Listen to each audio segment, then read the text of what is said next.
High, আপনি সাথী? হ্যাঁ, কেন? আমি রোহন। হো, আপনি তাহলে সে রোহন। বসুন। আপনার কেমন মেয়ে পছন্দ জানতে পারি? কেমন মেয়ে? আমাকে সকালবেলা উঠে চা করে দেবে, যখন অফিসে যাবো তখন টিফিন তৈরি করে দেবে, আর যখন বাড়ি ফিরে আইবো তখন পাঠিয়ে দেবে। এমন কোনো ইচ্ছা আমার নেই। আমি চাই আমরা সারা জীবন বন্ধুর মতো থাকবো, তবে আমার মা বাবাকে ভালোবাসতে হবে। আপনার কি ইচ্ছা আছে আপনার হবু হাজবেন্ডের কাছে?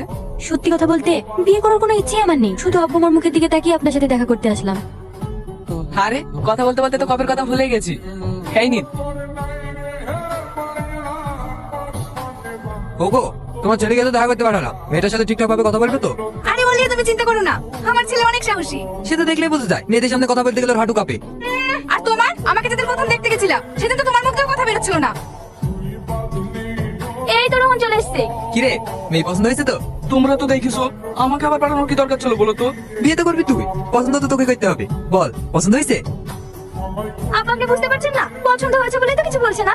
ঠিক আছে, তাহলে সামনে শুক্রবারে ওদের বাড়ি যাবো, অফিসটা ছুটি নিয়ে নিস। আর লজ্জা করতে হবে না, লাউ চাটনি খেলাম। ভাবি, তুমি একটু আব্বাকে বোঝাও না, আমি এখন বিয়ে করবো না।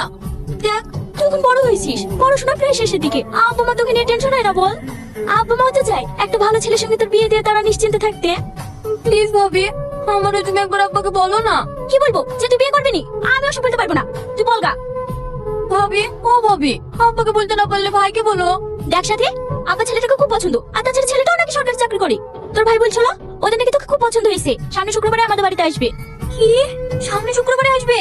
হ্যাঁ, তুই আর এই বিয়ে তো আমত করিসনি। ভাই, কথাবার্তা তো সবই হলো, দাবি দাবা কিছু? না না বিয়ে সাহেব, আমাদের কোনো দাবি দাবা নাই।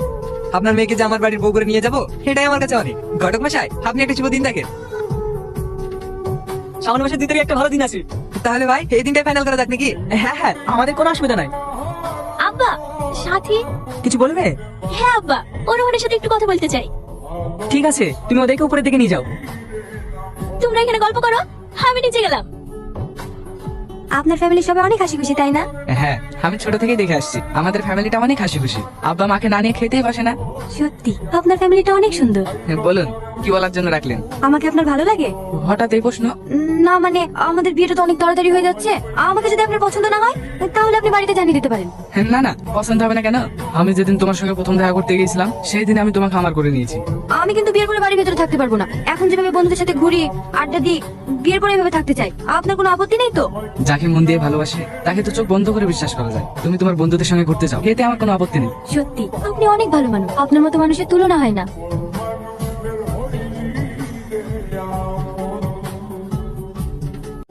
আব্বা, সাথীকে কোথাও খুঁজে পাওয়া যাচ্ছে না।